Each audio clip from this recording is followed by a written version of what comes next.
Okay, very good morning to all. നമ്മൾ ഇന്നത്തെ morning session തുടങ്ങുകയാണ്. മോർണിംഗ് സെഷന് നമുക്ക് എല്ലാവർക്കും അറിയാം. നമ്മൾ രാവിലത്തെ സെഷൻ എന്ന് പറഞ്ഞാൽ നിങ്ങൾക്ക് കൂടുതലും ഇന്ററാക്ട് ചെയ്യാനായിട്ടുള്ള അവസരമാണ്. ഇന്നലത്തെ രാവിലെ സെഷൻ കഴിഞ്ഞിട്ട് ഇന്നലെ കിട്ടിയ പുതിയ അറിവുകൾ ഉപയോഗിച്ച് ഇൻകം ഉണ്ടാക്കുക, എന്നിട്ട് ഇവിടെ ഷെയർ ചെയ്യുക എന്നുള്ളതാണ് പ്രധാനമായിട്ടും നമ്മൾ ഈ പ്രോഗ്രാം കൊണ്ട് ഉദ്ദേശിക്കുന്നത്. പ്രധാനമായിട്ടും ബാക്കി സംശയങ്ങൾ എന്തെങ്കിലുമൊക്കെ ഉണ്ടെങ്കിൽ ആൾക്കാർക്ക് ചോദിക്കാനും ഒക്കെയുള്ള അവസരമാണ് ഇന്നത്തെ രാവിലത്തെ പ്രോഗ്രാം. എല്ലാ ദിവസവും രാവിലെ കണ്ടക്ട് ചെയ്യുന്ന പ്രോഗ്രാമിന്റെ ഉദ്ദേശം അതാണ്. ഓരോ ദിവസവും നമ്മൾ പുതിയ പഠിച്ച കാര്യങ്ങൾ പ്രാക്ടീസ് ചെയ്തിട്ട് പിറ്റേ ദിവസം വരിക എന്നുള്ളതാണ്. പഠിച്ചതിനകത്ത് എന്തെങ്കിലും സംശയങ്ങളോ അല്ലെങ്കിൽ അത് പ്രയോഗിച്ച് ഇപ്പം എന്തെങ്കിലും നമ്മൾ കാരണം ചെയ്തു തുടങ്ങിയാലേ നമ്മൾ തപാൽ ഒരിക്കലും നീന്തൽ ഒരിക്കലും തപാലിൽ പഠിക്കാൻ പറ്റിയല്ലെന്ന് പറയുന്ന പോലെ പ്രാക്ടിക്കലായിട്ട്, കാരണം നമ്മൾ രാവിലത്തെ ക്ലാസ് എന്ന് പറഞ്ഞാൽ പ്രാക്ടിക്കൽ ട്രെയിനിങ് ആണ്. പ്രാക്ടിക്കലായിട്ടുള്ള ഡിഫിക്കൽട്ടീസ് എന്തെങ്കിലും ഉണ്ടെങ്കിൽ ക്ലിയർ ചെയ്യുക. ഇതൊക്കെയാണ് രാവിലത്തെ സെഷൻ കൊണ്ട് പ്രധാനമായിട്ട് ഉദ്ദേശിക്കുന്നത്. അപ്പൊ നമ്മള് മാക്ലേന്റെ 49 മൊഡ്യൂളുണ്ട്. അത് തിയറിയാണ്, അത് നമ്മൾ പഠിക്കണം. അതിന് നോളജ് കൂട്ടിക്കൊണ്ടിരിക്കണം. ക്രിപ്റ്റോയുമായിട്ട് ബന്ധപ്പെട്ട് നമുക്ക് അറിവ് കൂടുന്നതിനനുസരിച്ച് നമ്മുടെ ഇൻകം കൂടിക്കൊണ്ടിരിക്കും. ഇത് പ്രാക്ടിക്കലായിട്ട് വർഷങ്ങളുടെ എക്സ്പീരിയൻസ് എടുത്ത് തരുന്ന ക്യാപ്സ്യൂൾ രൂപത്തിൽ അത് നമ്മൾ ഒരു സ്റ്റെപ്പെങ്കിലും മുമ്പോട്ട് വെക്കണം. ഓരോ ദിവസവും ഒരു സ്റ്റെപ്പെങ്കിലും മുമ്പോട്ട് വെച്ച് നമ്മൾ പ്രോഫിറ്റ് ഏൺ ചെയ്ത് ആ പ്രോഫിറ്റ് ഇന്നലത്തെ ക്ലാസ് കഴിഞ്ഞിട്ട് ഞാൻ ഇത്ര ഡോളർ അല്ല ഇത്ര പ്രോഫിറ്റ് ഉണ്ടാക്കിയെന്നു എന്ന് പറയുന്ന ഒരു സെഷനായി മാറണം. എല്ലാ ദിവസവും നമ്മൾ ഇൻകം ഏൺ ചെയ്യണം. അതാണ് നമ്മൾ ഇതിനുകൊണ്ട് ഉദ്ദേശിക്കുന്നത്. അത് പയ്യെ കയ്യെ പിടിച്ച് നമ്മളെ നല്ല ലെവലിൽ അടുത്ത സ്റ്റെപ്പിലേക്ക് എത്തിക്കണമെങ്കിൽ ആദ്യത്തെ സ്റ്റെപ്പ് നമ്മൾ കഴിഞ്ഞാലേ അടുത്ത സ്റ്റെപ്പിലേക്ക് എത്തിക്കാൻ പറ്റുള്ളൂ. കാരണം ക്രിപ്റ്റോയിലൊക്കെ ഏറ്റവും കൂടുതൽ പ്രോഫിറ്റ് ഉണ്ടാക്കാൻ പറ്റുന്നത് അദ്ദേഹം തന്നെ പറഞ്ഞു ഫ്യൂച്ചറിലാണ്. നമ്മൾ സ്പോട്ടിലാണ് ചെയ്യുന്നത്. ഫ്യൂച്ചറിലൊക്കെ ചെയ്യണമെങ്കിൽ നമുക്ക് അത്യാവശ്യം നമുക്ക് ഇതിനകത്ത് എക്സ്പീരിയൻസ് ആയി കഴിഞ്ഞിട്ട് മാത്രമേ നമുക്ക് മറ്റതിലേക്ക് പോകാൻ പറ്റുള്ളൂ. അപ്പൊ എല്ലാ ആൾക്കാരും ഇന്നു മുതൽ പഠിക്കുന്ന കാര്യങ്ങൾ ചെയ്ത് എന്നിട്ട് അടുത്ത ദിവസം അതിന്റെ സംശയമായിട്ട് വേണം പിറ്റേ ദിവസം വരാനായിട്ട്. അതിന്റെ റിസൾട്ടുമായിട്ട് ആയിരിക്കണം വരേണ്ടത്. അതിനെ കുറിച്ച് അത് ഓരോരുത്തരുടെ അനുഭവം നമ്മളിവിടെ വന്ന് ഷെയർ ചെയ്യുകയും ചെയ്യുക എന്നുള്ളതാണ് പ്രധാനമായിട്ടും നമ്മൾ ഉദ്ദേശിക്കുന്നത്. ഓക്കെ. അതുകൂടാതെ ഇന്ന് വൈകുന്നേരം അറിയാം, ഇന്ന് വൈകുന്നേരത്തെ ബിസിനസ് സെഷനാണ്. അപ്പൊ അതിനൊക്കെ നമ്മുടെ കൂടെ ആൾക്കാർ കൂടിക്കൊണ്ട് വരികയും ചെയ്യണം പാരലലി. ഇതിനോടൊപ്പം തന്നെ ഇത് 50% ഇമ്പോർട്ടൻസ് ഇതിനും 50% നമ്മൾ നെറ്റ്വർക്കിങ്ങിനും ആയിരിക്കണം നമ്മളെപ്പോഴും കൊടുക്കണം. ആ ബാലൻസിലായിരിക്കണം നമ്മൾ കൊണ്ടുപോകേണ്ടത്. അപ്പൊ നമ്മള് രാവിലത്തെ നമ്മുടെ ഈ ഒരു സെഷൻ നമ്മൾ നയിക്കാനായിട്ട് മുമ്പോട്ട് കൊണ്ടുപോകാനായിട്ട് നമ്മുടെ എക്സ്പെർട്ട്, നമ്മുടെ അധ്യാപകൻ ഉണ്ട്. അദ്ദേഹത്തിന്റെ അത് വെറുതെ പറഞ്ഞതല്ല, അദ്ദേഹം കഴിഞ്ഞ ദിവസം ഞാൻ പറഞ്ഞത്, അദ്ദേഹം പഠിപ്പിച്ചു വിട്ട ചില ആൾക്കാരൊക്കെ ഇതിനകത്ത് ട്രേഡിങ്ങിനകത്ത് ഭയങ്കര അസറ്റ് ഉണ്ടാക്കിയിട്ടുള്ളവരുണ്ട്. അത് വലിയ നിലയിലെത്തിയിട്ടുള്ള ആൾക്കാരുണ്ട്. അപ്പൊ അതേ ആള് തന്നെയാണ് നമ്മളെ പഠിപ്പിക്കുന്നത്. നമ്മൾ പഠിക്കാൻ റെഡിയാണെങ്കിൽ, പ്രാക്ടീസ് ചെയ്യാൻ റെഡിയാണെന്നുണ്ടെങ്കിൽ, അതുപോലുള്ള നമ്മളെ സംബന്ധിച്ച് ഇതൊരു ഡബിൾ എഞ്ചിനാണ്. ഇത് ട്രേഡിങ്ങിനകത്തൂടെ ഉണ്ടാക്കാവുന്ന ഇൻകം, അതുകൂടാതെ നമ്മൾ ടീം ബിൽഡ് ചെയ്ത് ഉണ്ടാക്കാവുന്ന ഇൻകം. അപ്പം ട്രേഡിങ്ങിലൂടെ ഉണ്ടാക്കാവുന്ന ഇൻകം ആക്റ്റീവ് ഇൻകം ആണെങ്കിൽ, മറ്റേത് പാസീവ് ഇൻകം ആണ്. അപ്പൊ രണ്ടും ഈക്വലി ഇമ്പോർട്ടൻസ് കൊടുത്ത് നമ്മൾ പോകണം. അപ്പൊ ഇന്നത്തെ ഒരു സെഷൻ നമുക്ക് നയിക്കാൻ വേണ്ടി നമുക്ക് നമ്മുടെ എല്ലാം പ്രിയപ്പെട്ട ഇന്ദ്രകുമാർ സാർ എത്തിയിട്ടുണ്ട്. എറണാകുളം സ്വദേശിയാണ്. മിക്കവാറും എല്ലാവർക്കും അറിയായിരിക്കും. പുതിയ ആരെങ്കിലും ഉണ്ടെങ്കിൽ അതിനുവേണ്ടി പരിചയപ്പെടുത്തുന്നതാണ്. അപ്പം എന്തെങ്കിലും നിങ്ങൾക്ക് മനസ്സിലാകുകയൊക്കെ ഉണ്ടെങ്കിൽ സെഷനേക്കാൾ കൂടുതൽ സംശയങ്ങൾ ചോദിച്ചു പോകാനുള്ള അവസരമാണുള്ളത്. നിങ്ങൾക്ക് അധികം സംശയങ്ങൾ എന്തെങ്കിലുമൊക്കെ ഉണ്ടെങ്കിൽ ചോദിക്കുക. അപ്പൊ അത് കൂടുതൽ മറ്റുള്ളവർക്കും മനസ്സിലാക്കാനായിട്ട് പറ്റും. അപ്പം അദ്ദേഹത്തെ നമുക്ക് ഇൻവൈറ്റ് ചെയ്യാം. Welcome Indrakumar sir. Thank you Ganesh. Thank you. നമ്മള് ഇന്നലെ കുറെ കാര്യങ്ങൾ പറഞ്ഞിരുന്നു. കുറെ ആളുകൾ ഇതുമായിട്ട് ബന്ധപ്പെട്ട് ട്രേഡിംഗ് സ്റ്റാർട്ട് ചെയ്തിട്ടുണ്ടായിരുന്നു. സ്വാഭാവികമായിട്ടും ഈ പറയുന്ന പോലെ ലാഭമോ ലോസിലോ ഒക്കെ നമ്മുടെ കോയിനുകളൊക്കെ നിൽക്കുന്നുണ്ടാവാം. ഇന്നലെ ഈ പറയുന്ന പോലെ സമയങ്ങളിൽ നമ്മൾ ഗ്രൂപ്പിലിട്ടിരുന്ന ഒരു ചാർട്ട് ഉണ്ടായിരുന്നു. ഒരു സപ്പോർട്ട് ലെവലും അതുപോലെ തന്നെ അതിന്റെ അപ്പർ ലെവലും നമ്മൾ ഇട്ടിട്ടുണ്ടായിരുന്നു. അത് ആരെങ്കിലൊക്കെ നോക്കിയിട്ടുണ്ടായിരുന്നോ, അല്ലെങ്കിൽ അവര് അത് ചെയ്തിരുന്നോ, അതിൽ ട്രേഡ് ചെയ്തിട്ട് എന്തെങ്കിലും പ്രോഫിറ്റ് കിട്ടിയിട്ടുണ്ടായിരുന്നോ എന്നൊക്കെ ഒന്ന് ജസ്റ്റ് ഒന്ന് പറയാമോ?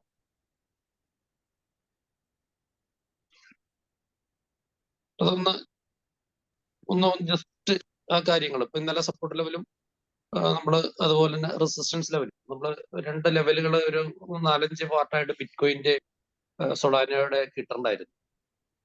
ഗുഡ് മോർണിംഗ് അതില് സാർ. അത് വെച്ച് കൊണ്ടിട്ട് ആരെങ്കിലും ജേക്കബ് സാറെ പറയും. സാറേ ഗുഡ് മോർണിംഗ് ജേക്കബ്. സാറേ USDT കിട്ടാനൊക്കെ ഇച്ചിരി പ്രശ്നമുണ്ട്. ഞാൻ സനോജിനെ കോണ്ടാക്ട് ചെയ്തായിരുന്നു. സാറും ഇച്ചിരി പെട്ടിരിക്കാന്ന് തോന്നുന്നു ശകലം മാർക്കറ്റ്. അതുകൊണ്ട് ഇച്ചിരി കഴിഞ്ഞ ദിവസങ്ങളിൽ കുറച്ച് ലോസിൽ പുള്ളിയുടെ പോയിട്ടുണ്ടായിരുന്നു. പ്രോഫിറ്റും ജനറേറ്റ് ചെയ്തിട്ടുണ്ട്. നമ്മള് ഇച്ചിരി വെയിറ്റ് ചെയ്യാൻ പറഞ്ഞായിരുന്നു എന്നോട് അറേഞ്ച് ചെയ്യണമെങ്കിൽ. അപ്പം അങ്ങനെ ഞാൻ ഇന്നലെ പിന്നെ ഒരു ഹോസ്പിറ്റൽ കേസായിട്ട് ഞാൻ തിരക്കായിരുന്നു ഇന്നലെ. അതുകൊണ്ട് അതിന് കോൺസെൻട്രേറ്റ് ചെയ്യാനും പറ്റിയില്ല. പിന്നെ ഒരു സംശയമുള്ള ഈ മാർക്കറ്റ് നമ്മൾ ആവറേജ് ചെയ്യുമ്പോൾ നമുക്ക് അതിന്റെ എത്ര പെർസെന്റേജ് വരുമ്പോ അങ്ങനെയല്ല നമുക്കൊരു പറയാൻ പറ്റുമോ? നമുക്ക് ഇതിന്റെ റെസിസ്റ്റൻസ് ലെവലും സപ്പോർട്ട് ലെവലും നമ്മൾ മിക്കവാറും എല്ലാ ദിവസങ്ങളിലും തന്നെ ഇടുന്നുണ്ട്. അത് കാണുന്നുണ്ടോ സാറ്? അത് ഇന്നലെ ഞാൻ കണ്ടായിരുന്നോ? അത് എന്താണെന്ന് വെച്ചാൽ അത് റെസിസ്റ്റൻസ് എന്ന് പറഞ്ഞാൽ അത് താഴേക്ക് അതിന് താഴോട്ട് പോയെന്നുള്ളതല്ല ഉദ്ദേശിക്കുന്നത്? അതോ സപ്പോർട്ട് ആണോ? മുകളിലേക്ക് പോകുമ്പോഴത്തേക്കും ഏകദേശം നമുക്ക് ആ ഒരു ലെവലിലെത്തും. അതിനുശേഷം മുകളിലേക്ക് പോകാനുള്ള സാധ്യത കുറവാണ്. അത് ബ്രേക്ക് ചെയ്ത് കഴിഞ്ഞാൽ അടുത്ത ലെവലിലേക്ക് പോകും. അതും നമ്മൾ ഇടുന്നുണ്ടാവും എല്ലാ ദിവസവും.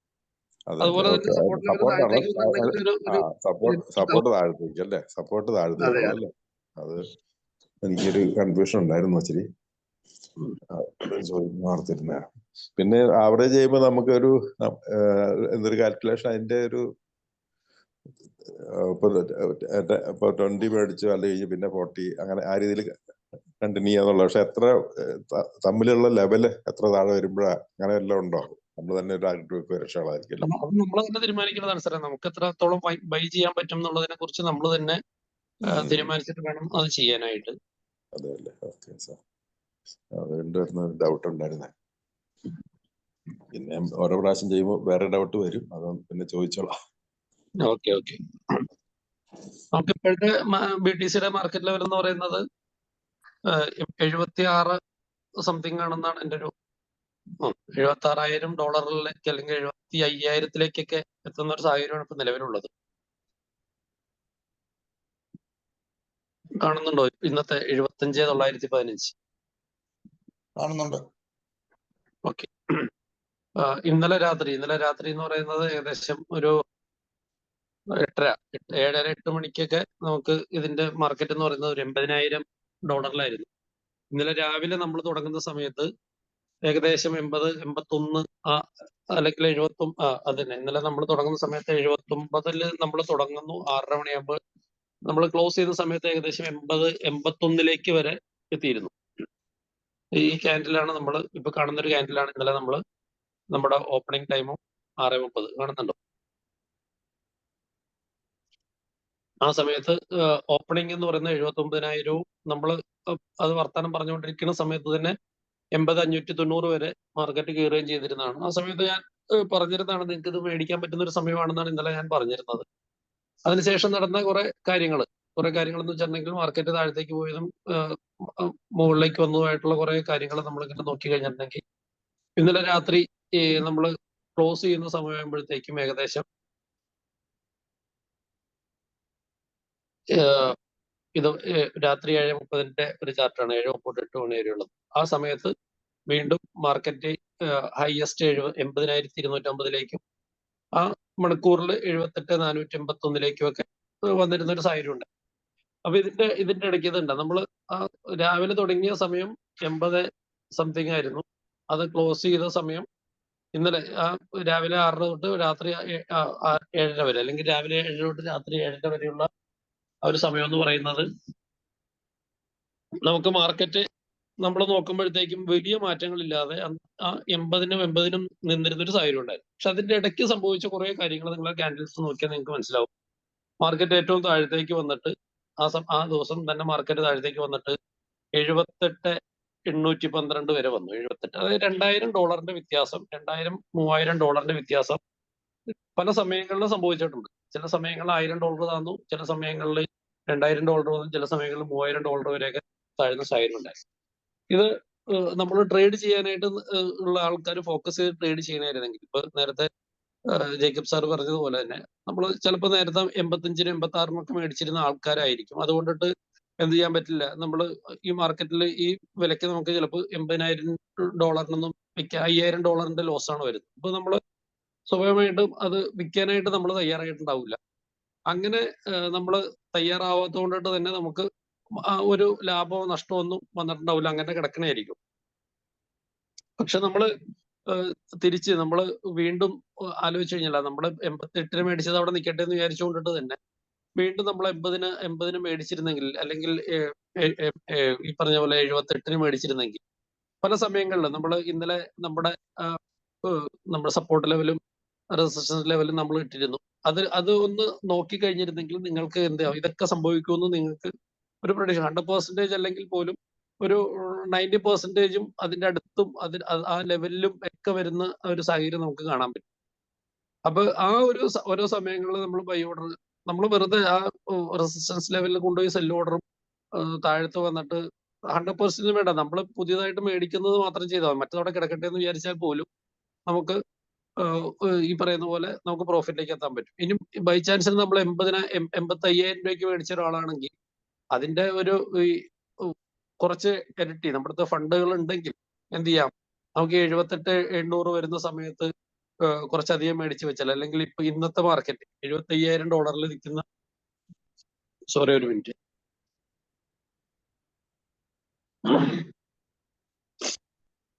ഇന്നിപ്പോ 75,500-ലാണ് ഇപ്പോഴത്തെ മാർക്കറ്റ് നിൽക്കുന്നത്.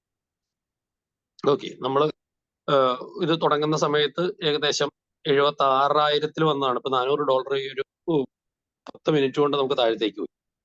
അപ്പൊ ഇപ്പൊ വേണമെങ്കിൽ എന്ത് ചെയ്യാം, നമുക്ക് വാങ്ങിക്കാം. ഇപ്പൊ നമ്മുടെ അടുത്ത് ഡോളറുള്ള ആൾക്കാരാണെങ്കിൽ നമ്മൾ മേടിച്ച് വെച്ചിട്ടുണ്ടെങ്കിൽ ഗ്യാരണ്ടി ആയിട്ട് ഇത് മാർക്കറ്റ് താഴത്തേക്ക് പോകും. നമ്മൾ ഈ അടുത്ത ദിവസങ്ങളൊക്കെ ഞാൻ കഴിഞ്ഞ ദിവസം അതിന്റെ ന്യൂസ് ഒക്കെ ഗ്രൂപ്പിലിട്ടാണ് നമുക്ക് 70,000, 65,000, 56,000, 50,000 വരെ എത്താനുള്ള ഒരു സാധ്യത ഉണ്ടെന്നാണ് പ്രഡിക്ഷൻ. നമ്മുടെ സിസ്റ്റത്തിൽ തന്നെ പറയുന്ന ന്യൂസുകളാണ്. അപ്പൊ അങ്ങനെ സംഭവിക്കാം. ഇപ്പൊ 75,000 പറഞ്ഞിപ്പോ 75,000 വന്നതാണ്, ഇപ്പൊ തന്നെ വന്നതാണ്, നമ്മൾ കണ്ടത്. നമ്മൾ കഴിഞ്ഞ ദിവസം 88 അങ്ങനെ നിൽക്കുന്ന സമയത്ത്, അല്ലെങ്കിൽ ഇന്നലെയൊക്കെ നമ്മൾ നോക്കുന്ന സമയത്ത് ഏറ്റവും താഴത്തേക്ക് വന്ന് 78 വരെ വന്നിട്ടുണ്ടായിരുന്നുള്ളൂ. പക്ഷെ ഇന്ന് ആ പിക്ചർ മാറി വീണ്ടും ഇതിങ്ങനെ പോയിക്കൊണ്ടിരിക്കുകയാണ്. സ്വാഭാവികമായിട്ടും നമ്മൾ 88,000-ലേക്ക് മേടിച്ചിരിക്കുന്ന ആൾക്കാർ രണ്ട് കാര്യങ്ങൾ അവർക്ക് ചെയ്യാം. വേണമെന്നുണ്ടെങ്കിൽ ആ 80-ലേക്ക് എത്തുന്ന സമയത്ത് ഒന്ന് സെല്ല് ചെയ്തിട്ട് വലിയ ഡിഫറൻസ് ഒന്നും വന്നിട്ടില്ല. നമുക്ക് 2%, 3% ഒക്കെ താഴത്തേക്ക് പോയിട്ടുള്ളൂ. നമുക്ക് മാറി നിന്നുകൊണ്ടിട്ട്, അല്ലെങ്കിൽ വീണ്ടും ആ സമയത്തും വിറ്റിട്ട് വീണ്ടും 75,000-ലേക്കൊക്കെ വരുന്ന സമയത്ത് വീണ്ടും മേടിക്കുകയും വീണ്ടും 80,000 ഒക്കെ വരുമ്പോൾ വീണ്ടും വിറ്റ് നമ്മൾ പ്രോഫിറ്റ് ജനറേറ്റ് ചെയ്തുകൊണ്ടേയിരിക്കാം. ഓരോ മാർക്കറ്റ് ഇടിയിലും മാർക്കറ്റ് കയറലും ഒക്കെ എല്ലാ ദിവസവും സംഭവിക്കുന്നുണ്ട്. ഇങ്ങനെ നമ്മൾ ബൈയും സെല്ലും ഒക്കെ ചെയ്യാനായിട്ട് തയ്യാറായാലാണ് ട്രേഡിങ്ങിൽ പ്രോഫിറ്റ് ഉണ്ടാവുള്ളൂ. അല്ലാതെ നമ്മൾ അല്ലെങ്കിൽ പിന്നെ നമ്മൾ ഇൻവെസ്റ്റർ ആണ്. നമ്മൾ 85,000-ന് മേടിച്ചു, അല്ലെങ്കിൽ 88,000-ന് മേടിച്ചു, അല്ലെങ്കിൽ $90,000 ആയിരുന്നപ്പോഴാണ് മേടിച്ചിരിക്കുന്നത്. നമുക്കിനി എന്ത് ചെയ്യാം, അത് പ്രോഫിറ്റ് വരുന്ന സമയത്ത് വിൽക്കാം. ചിലപ്പോൾ 2 മാസം കഴിയുമ്പോഴോ 3 മാസം കഴിയുമ്പോഴോ ആയിരിക്കും തിരിച്ച് ആ ലെവലിലേക്ക് വരുന്നത്. അപ്പൊ ആ സമയത്ത് വിൽക്കാം തീരുമാനിച്ചു കഴിഞ്ഞാൽ കുഴപ്പമൊന്നുമില്ല. അത് ഇൻവെസ്റ്റർ ആണ്. പക്ഷെ ട്രേഡർ എന്നുള്ള നിലയ്ക്ക് നമുക്ക് ഓരോ ദിവസവും നമ്മളൊരു സമയം ഫിക്സ് ചെയ്തുകൊണ്ടിട്ട് ആ സമയത്ത് ക്ലോസ് ചെയ്ത് നമ്മുടെ USDT ആയിട്ട് മാറി നിൽക്കുക എന്നുള്ളതാണ് ട്രേഡറുടെ സംബന്ധിച്ചുള്ള കാര്യങ്ങൾ എന്ന് പറയുന്നത്. അപ്പൊ അങ്ങനെയാണ് ഇതിന്റെ കാര്യങ്ങൾ. ഇത്രയും കാര്യങ്ങൾ, എന്തെങ്കിലും സംശയങ്ങളുണ്ടോ? സാറേ ഗുഡ് മോർണിംഗ് സാർ. ഒരു സംശയമുണ്ട്.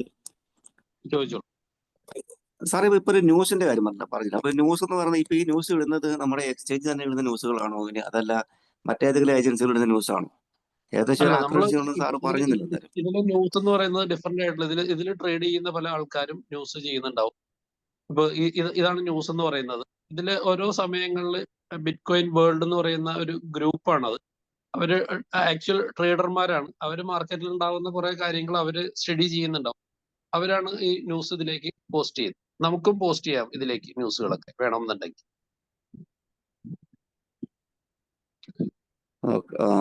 ഇതിലൊരു ഇപ്പൊ ഇത് കണ്ടോ, bitcoin slips below 77K as traders digest Trump fuelled market jitters എന്ന് പറഞ്ഞിട്ടൊരു സംഭവം കാണുന്നുണ്ട്.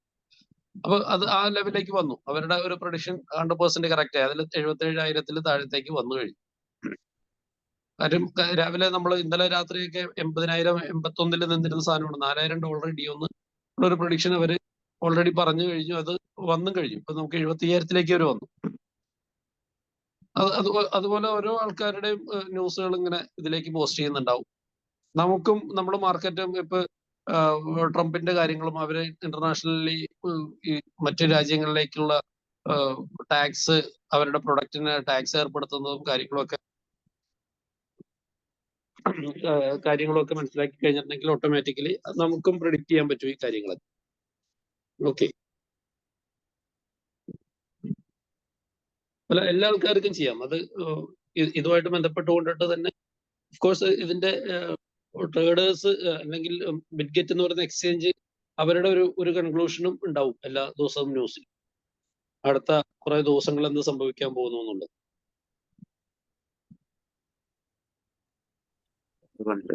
സാറേ, അതുപോലെ ഇന്നലത്തെ ക്ലാസ്സിൽ ഒരു സംശയമാണ്. ഇപ്പൊ നമ്മുടെ കയ്യിൽ ഒരു $10 BTC ഉണ്ടെന്ന് കരുതുക. അപ്പൊ ഞാനത് സെൽ ഓർഡർ കൊടുത്തു കഴിയുമ്പോൾ അതേ ആ $10 തന്നെ ആളുകൾ വാങ്ങിക്കാനാണ് വരിക. നമ്മൾ കൃത്യമായിട്ട് ആ തുകക്കുള്ള വളരണം വാങ്ങിക്കാൻ പറ്റുന്നത്. അതല്ലെങ്കിൽ അതെങ്ങനെ അതിന്റെ വിൽപ്പന നടക്കുക എന്ന് പറയാൻ പറ്റുമോ?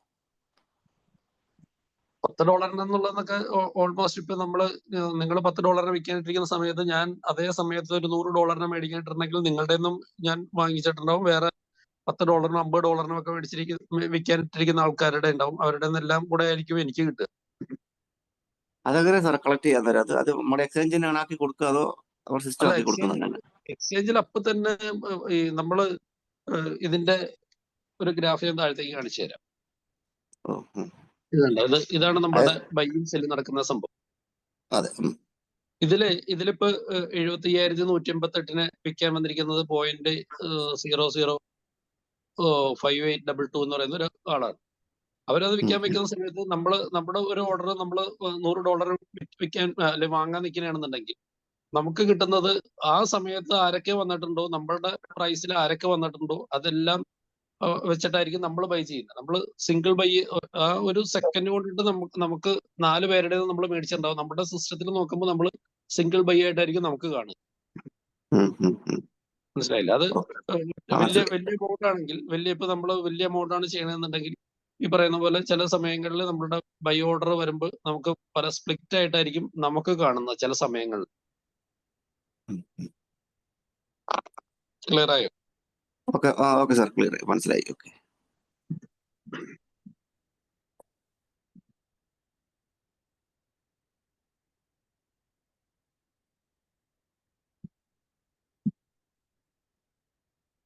സ്ക്രീൻ കാണുന്നുണ്ടോ? ഉണ്ട്.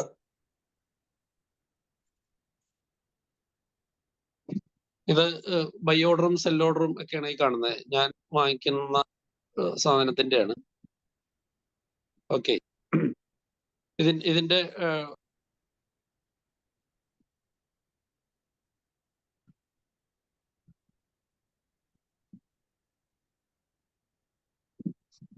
ഡീറ്റെയിൽസിലേക്ക് താഴത്തേക്ക് പോയി കഴിഞ്ഞാൽ കാണാൻ പറ്റും. നമ്മൾ പല എമൗണ്ടുകളിലൊക്കെ ആയിരിക്കും നമ്മുടെ ഒരു ബൈ കൊടുത്താൽ തന്നെ ഇതുണ്ട്. കാരണം $13.7 ഞാൻ ഒറ്റയടിക്ക് $25 മേടിക്കുന്ന സമയത്ത് സ്പ്ലിറ്റ് ആയിട്ടായിരിക്കും നമുക്ക് കിട്ടുക എന്നർത്ഥം.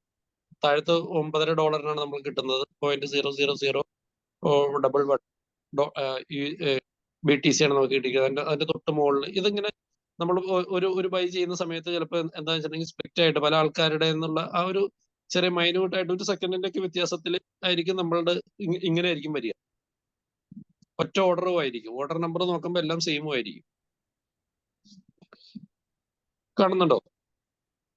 കാണാം.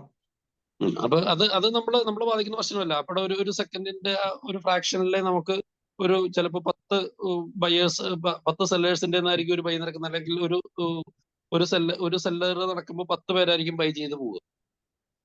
ആ സമയത്ത് മാർക്കറ്റിൽ ഓർഡർ വന്നിരിക്കുന്ന ആൾക്കാർക്കൊക്കെ പെട്ടെന്ന് പോകും. ഇതിങ്ങനെ ഓരോ സെക്കൻഡിലും ഇങ്ങനെ നടന്നുകൊണ്ടിരിക്കും നടന്നു. ഓക്കെ, ഇതാണ് അതിന്റെ അതുമായിട്ട് ബന്ധപ്പെട്ട കാര്യങ്ങൾ. വേറെ എന്തെങ്കിലും ചോദിക്കാനുണ്ടോ? സാറേ, ഇപ്പൊ ഈ നോക്കിയത് നമ്മൾ എവിടെ നോക്കിയത്? അതിന്റെ ഓപ്ഷൻ ആയില്ല. ഏതാ? അല്ല, ഇപ്പൊ ഈ അത് സാറ് ഞാൻ മേടിച്ചിരുന്നത് ഞാൻ നേരത്തെ തൊട്ട് ഇങ്ങനെ ട്രേഡ് ചെയ്യുന്ന വേറെ എക്സ്ചേഞ്ചിലായതുകൊണ്ട് അത് ഞാൻ കാണിച്ചെന്ന് മാത്രമേ ഉള്ളൂ. ഇതിലാ സിസ്റ്റം ഉണ്ടോ ബിഡ്ജറ്റില്? എല്ലാത്തിനും ഉള്ള സിസ്റ്റം ഞാൻ ഇതിൽ വാങ്ങിക്കാത്തതുകൊണ്ട് എനിക്കിത് കാണിക്കാൻ പറ്റില്ലല്ലോ. അതുകൊണ്ടാണ് ഞാൻ അത് വേറെ മാറ്റി കാണിച്ചത്.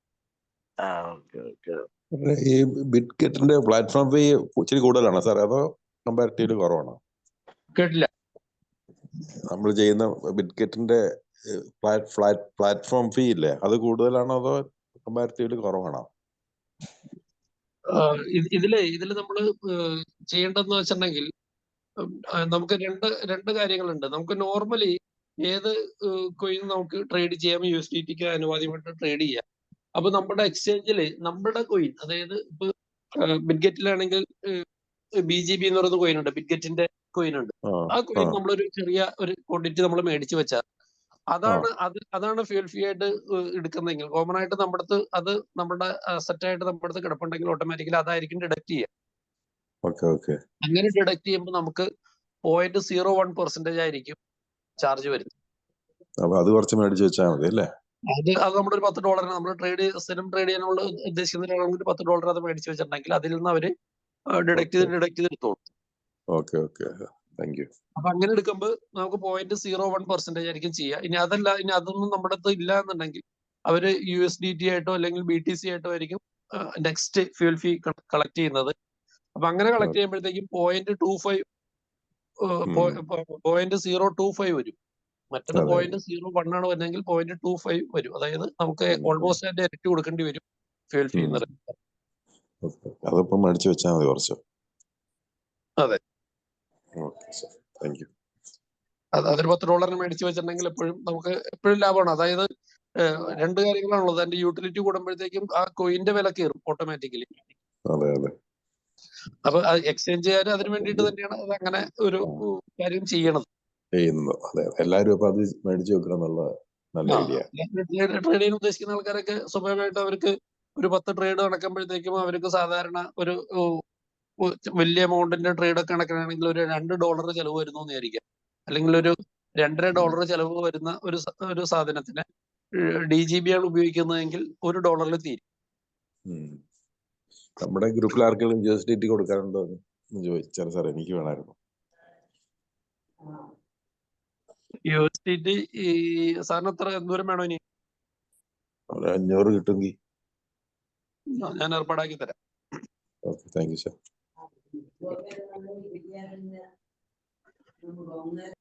ഓക്കെ, അപ്പൊ ഇതുമായിട്ട് ബന്ധപ്പെട്ടുകൊണ്ട് വേറെ എന്തെങ്കിലും കാര്യങ്ങൾ ചോദിക്കാനുണ്ടോ? ഇല്ല, ഇപ്പൊ പറഞ്ഞ ഇത്രയും എല്ലാം ക്ലിയർ ആയി. സാറ് ഒന്ന് ചോദിക്കട്ടെ. അപ്പൊ നമ്മളിപ്പോ പറഞ്ഞ അവരുടെ ഫീസ്, ബ്രോക്കർ ഫീസ് എന്ന് പറയുന്നത് ഓരോ ട്രേഡിനാണ് അവർ 0.01% എടുക്കുന്ന പറയുന്നത്, അതോ ഒരു ദിവസത്തേക്കാണോ? അതെ, ഓരോ ട്രേഡിനും ചാർജ് വരും. നമ്മളിപ്പോ BTC വാങ്ങിച്ചു എന്ന് വിചാരിക്കാം. ഇപ്പൊ നമ്മൾ കാലത്തെ ഒരു 1000 അല്ലെങ്കിൽ $100 BTC മേടിച്ചിട്ടുണ്ടെങ്കിൽ അതിന് ഏകദേശം ഒരു $0.1 എന്താവും? BGB ഉണ്ടെങ്കിൽ $0.1 നമ്മുടെ പോയിട്ടുണ്ടാവും, അല്ലെങ്കിൽ $0.25 നമ്മുടെ പോയിട്ടുണ്ട്, ചെലവ് വന്നിട്ടുണ്ട്. എനിക്ക് നമ്മൾ ബൈ ഓർഡർ ഇടുമ്പോൾ തന്നെ അത് അവിടെ കുറഞ്ഞ കാണിക്കുന്നത് തോന്നുന്നു. അത് നമ്മളത് വാങ്ങിച്ചു, അതിനുശേഷം വൈകുന്നേരം സെയിം അത് തന്നെ നമുക്ക് പ്രോഫിറ്റ് വന്നു.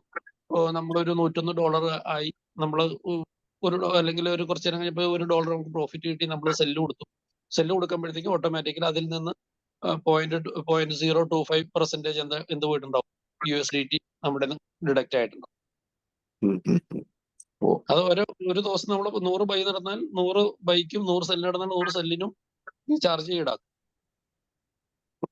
സെല്ല് ചെയ്യുമ്പോഴാണ് അവരുടെ ഫീസ് എടുക്കുക അല്ലെ? സെല്ല് ചെയ്യുമ്പോഴും ബൈ ചെയ്യുമ്പോഴും നമ്മൾ എന്ത് ചെയ്താലും ഇതിന്റെ അകത്ത് ഓരോ ട്രാൻസാക്ഷനും നമ്മുടെ ഫ്യൂൽ ഫീ ചാർജ് ചെയ്യും. അപ്പൊ സാറ് നമ്മള് ഒരു ട്രേഡ് എടുക്കുമ്പോൾ 2 തവണ ഫീസ് കൊടുക്കേണ്ടി വരുമോ? ട്രേഡ് മറ്റേ സെല്ല് ബൈ ചെയ്യുമ്പോഴും സെല്ല് ചെയ്യുമ്പോഴും കൊടുക്കേണ്ടി വരുന്നുണ്ടോ? കൊടുക്കേണ്ടി വരും. അങ്ങനെ ഉണ്ടല്ലേ?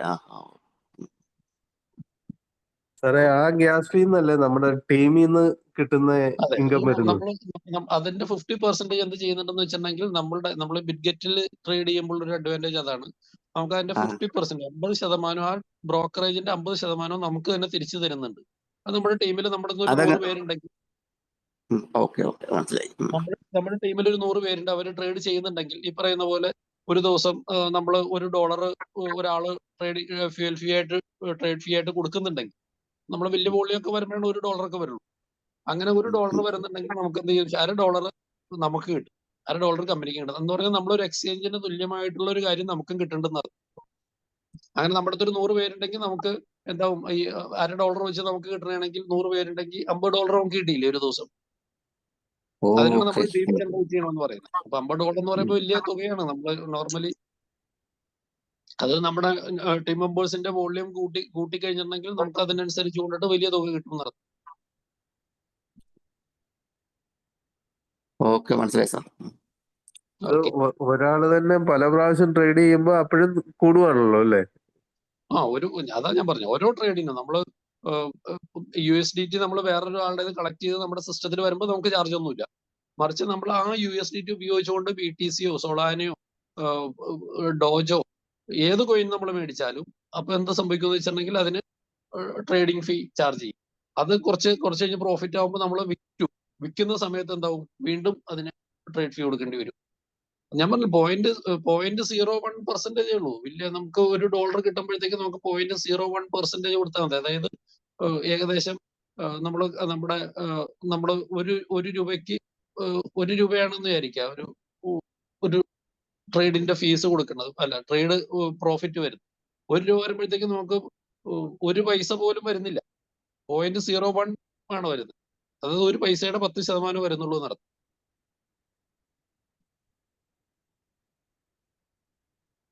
അതൊരു ഫിഗറായിട്ടൊന്നും നമുക്ക് കാണേണ്ട കാര്യമില്ല. അത് പക്ഷെ വോളിയം കൂടുമ്പോൾ ഇപ്പൊ നമ്മൾ ഒരു $100 പ്രോഫിറ്റ് കിട്ടി, $100 പ്രോഫിറ്റ് കിട്ടുമ്പോൾ നമുക്ക് 0.01, അതായത് ഒരു $0.1 എന്ന് കണക്കാക്കാം. $0.1 എന്ന് പറഞ്ഞിട്ടുണ്ടെങ്കിൽ നമുക്കറിയാം $100 പ്രോഫിറ്റ് കിട്ടുമ്പോഴത്തേക്കും ഒരു $100 പ്രോഫിറ്റ് കിട്ടുമ്പോൾ ഒരു 10 പൈസ കൊടുക്കുന്നു, അത്രേ ഉള്ളൂ.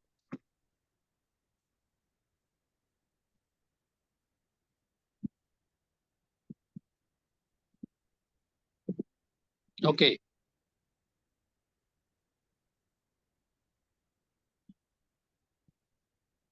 വേറെ അതുമായിട്ട് ബന്ധപ്പെട്ടുകൊണ്ട് വേറെ എന്തെങ്കിലും ചോദിക്കാനുണ്ടോ? നമ്മളെ ട്രേഡിങ്ങുമായിട്ട് ബന്ധപ്പെട്ടുകൊണ്ട് നമ്മൾ ഈ ഒറ്റ കാര്യങ്ങളേ ഉള്ളൂ. നമ്മളെ സംബന്ധിച്ച് നമ്മൾ ഡെയിലി ട്രേഡ് ചെയ്യാന്ന് പറഞ്ഞിട്ടുണ്ടെങ്കിൽ ഇപ്പൊ നമുക്ക് നമ്മൾ തുടങ്ങുന്ന സമയത്ത് നമ്മുടെ മാർക്കറ്റ് 76,000 ആയിരുന്നു.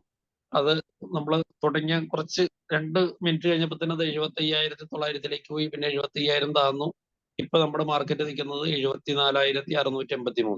മാർക്കറ്റ് താഴത്തേക്ക് പോകുന്ന ട്രെൻഡാണ് ഇപ്പൊ കണ്ടുകൊണ്ടിരിക്കുന്നത്. ഇപ്പൊ ശരിക്കും നമ്മുടെ കഴിഞ്ഞ മണിക്കൂറിലെ ഒരു ക്യാൻഡലിന്റെ സ്റ്റഡി ചെയ്യണമെങ്കിൽ ഞാൻ നേരത്തെ പറഞ്ഞു, നമ്മുടെ സപ്പോർട്ട് ലെവലിലായിരുന്നു അന്ന് നിന്നിരുന്നത് 76,000 എന്ന് പറയുന്നത്. 76,100 ഇന്നലത്തെ ചാർട്ട് നിങ്ങൾക്ക് നോക്കി അറിയാൻ പറ്റും. ആ ലെവല് ഇന്ന് മുകളിലേക്ക് കയറാനായിട്ടാണ് ശരിക്കും സപ്പോർട്ട് ലെവല് നിന്നിരുന്ന ഒരു പച്ച ക്യാൻഡിൽ വന്നിരുന്നത് കണ്ടോ, ഇങ്ങനെ ഒരു നടുക്കൊരു കട്ടയായിട്ട് മുകളിലേക്കും താഴത്തേക്ക് ഒരു നാരോ ലൈൻ വന്ന് നിൽക്കുന്നത്. ആ ക്യാൻഡിൽ സൂചിപ്പിക്കുന്നതെന്ന് വെച്ചിട്ടുണ്ടെങ്കിൽ മാർക്കറ്റ് തിരിച്ച് മുകളിലേക്ക് കയറും എന്നുള്ളതായിരുന്നു. അല്ലെങ്കിൽ അതാണ് സപ്പോർട്ട് ലെവൽ എന്ന് പറയുന്നത്. ആ സപ്പോർട്ട് ലെവൽ ബ്രേക്ക് ചെയ്തു എന്ന് പറഞ്ഞാൽ സപ്പോർട്ട് ലെവലിൽ നിന്നില്ല, അത് തകർന്നു കഴിഞ്ഞാൽ പിന്നെ താഴത്തേക്ക് പോകുന്ന അടുത്ത ലെവൽ എന്ന് പറയുന്നത് വലിയ ഡെപ്തിലേക്കായിരിക്കും നടന്നത്. അത് ആ സമയത്ത് നമുക്ക് 2 കാര്യങ്ങൾ ചെയ്യാം. ഒന്നില്ലെങ്കിൽ ആ സമയത്ത് നമുക്ക് കുറച്ചുകൂടെ ക്വാണ്ടിറ്റി കൂടുതൽ മേടിച്ച് വെക്കാം. അതിനുശേഷം മാർക്കറ്റ് കയറാനാണ് സാധ്യതയെങ്കിൽ സ്വാഭാവികമായിട്ട് കയറേണ്ടതായിരുന്നു. പക്ഷെ ഇത് മാർക്കറ്റ് വീണ്ടും സപ്പോർട്ട് ലെവല് ബ്രേക്ക് ചെയ്ത് താഴത്തേക്ക് പോവുക ചെയ്തു. അപ്പൊ ഇനി അടുത്ത ഒരു ലെവൽ എന്ന് പറയുന്നത് ശരിക്കും പറഞ്ഞിട്ടുണ്ടെങ്കിൽ 74,000 സംതിങ് ആയിരുന്നു ഇന്നലെ കിട്ടിയിരുന്നത്. അതും താഴത്തേക്ക് ആ സപ്പോർട്ട് ലെവൽ ഇപ്പൊ 74 $74,000 താഴത്തേക്ക് പോയി കഴിഞ്ഞാൽ പിന്നെ പോയി നിൽക്കുന്നത് 70,000-ലാണ്. അത് ആ സപ്പോർട്ട് ലെവലാണ്. ഇനി അതല്ല, അത് താഴത്തേക്ക് പോയില്ലെങ്കിൽ ബ്രേക്ക് സപ്പോർട്ട് ലെവൽ സാധാരണ താഴത്തേക്ക് പോവാന്ന് പറയുന്നത് കുറച്ച് ഹെവി സെല്ലിംഗ് പ്രഷർ വരുമ്പോൾ മാത്രമേ അങ്ങനെ പോവുള്ളൂ. അല്ലെങ്കിൽ മാർക്കറ്റിൽ വരുന്ന വലിയ ഡേഞ്ചർ ആയിട്ടുള്ള ചില ന്യൂസുകളൊക്കെ വരുമ്പോഴത്തേക്കായിരിക്കും പോകുന്നത്.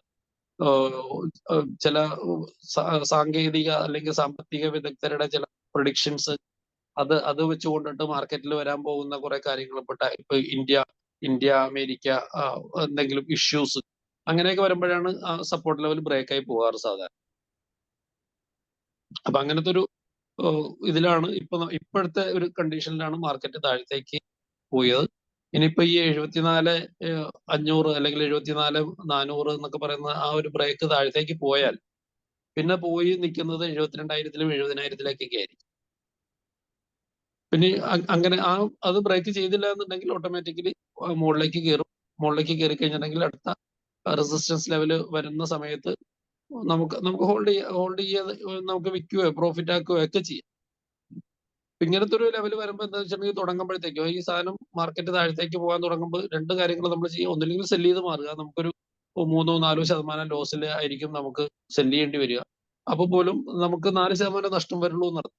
നമ്മൾ അത് കഴിഞ്ഞ് മാർക്കറ്റ് ഏറ്റവും താഴത്തേക്ക് ഡെപ്തി പോകുമ്പോൾ വീണ്ടും മേടിക്കാം, മുകളിലേക്ക് കയറുമ്പോൾ വിറ്റ് ക്യാഷ് ആക്കുക. അപ്പൊ നമുക്ക് ഈ ലെവലിലേക്ക് വരുമ്പോൾ തന്നെ നമുക്ക് പ്രോഫിറ്റ് ആക്കി കൺവെർട്ട് ചെയ്യാൻ പറ്റും. ഇതാണ് ട്രേഡിങ്ങിൽ നമ്മൾ ഉപയോഗിക്കേണ്ട ടെക്നിക്സ് എന്ന് പറയുന്നത്. ഇപ്പൊ കയറിക്കൊണ്ടിരിക്കാൻ തോന്നുന്നു അല്ലേ? അല്ല, അത് ആ ഫ്ലക്ച്വേഷൻ അങ്ങനെ നിൽക്കുന്നതാണ്. അത് ചിലപ്പോൾ വീണ്ടും താഴത്തേക്ക് പോകാൻ തന്നെ സാധ്യതയുണ്ട്.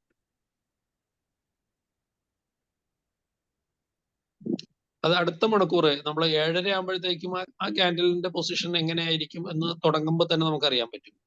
ആ തുടങ്ങുന്ന സമയത്ത് ഈ പറയുന്ന പോലെ മാർക്കറ്റ് കയറാൻ ഇപ്പോഴത്തെ സാഹചര്യത്തിൽ മാർക്കറ്റ് ഇറങ്ങാൻ തന്നെയാണ് നിൽക്കുന്നത്.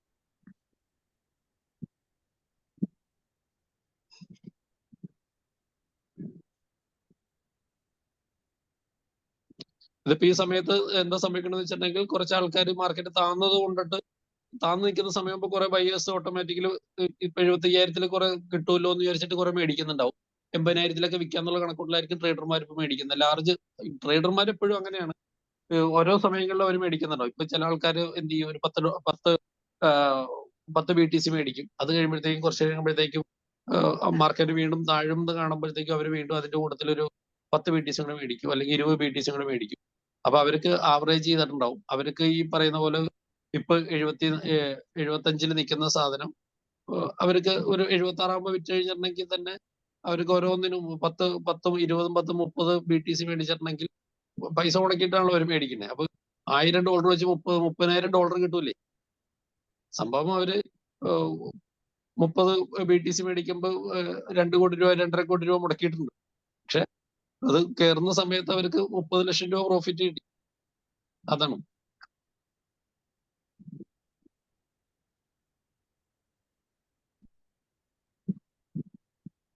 ഓക്കെ, അത്രയും കാര്യങ്ങൾ ക്ലിയർ ആയോ?